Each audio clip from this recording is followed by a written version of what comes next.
Picky ladies organisation సమావేశంలో ముఖ్యమంత్రి రేవంత్ రెడ్డి మహిళా సాధికారతకు సంబంధించి కీలక ప్రకటనలు చేశారు.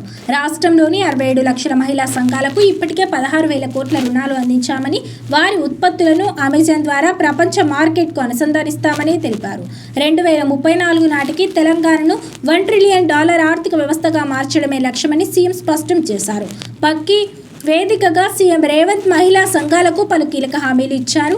ఆ వివరాల్లోకి వెళ్తే, మహిళా స్వయం సహాయక సంఘాలను కార్పొరేట్ స్థాయిలో బలోపేతం చేసేందుకు రాష్ట్రంలోని 22 జిల్లా కేంద్రాల్లో ఇందిరా మహిళా శక్తి భవనాలు నిర్మిస్తున్నట్లు సీఎం ప్రకటించారు.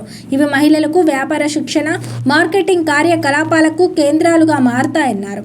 అలాగే శిల్పారామం సమీపంలో 1,000 కోట్ల రూపాయల విలువైన అత్యంత ఖరీదైన స్థలాన్ని ఇందిరా మహిళా శక్తి బజార్ కోసం కేటాయించామని, ఇక్కడ గ్రామీణ హస్తకళలు, సంప్రదాయ ఉత్పత్తుల విక్రయానికి 150కి పైగా దుకాణాలు విజయవంతంగా నడుస్తున్నాయని వెల్లడించారు. రాష్ట్ర అభివృద్ధిలో పిక్కీ భాగస్వామ్యాన్ని పెంచేందుకు శిల్పారామం పక్కన ప్రధాన కార్యాలయ నిర్మాణం కోసం 1000 గజాల స్థలాన్ని, అలాగే ప్రతిష్టాత్మక భారత్ ఫ్యూచర్ సిటీలో మరో ఎకరం స్థలాన్ని కేటాయిస్తామని సీఎం హామీ ఇచ్చారు.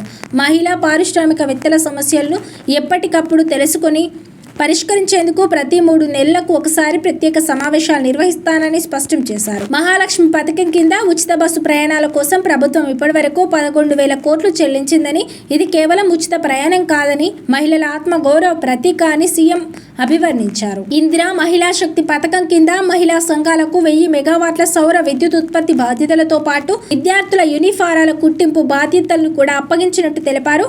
రాష్ట్రంలోని 67 లక్షల మహిళా సంఘాలకు ఇప్పటికే 16,000 కోట్ల రుణాలు అందించామని చెప్పారు.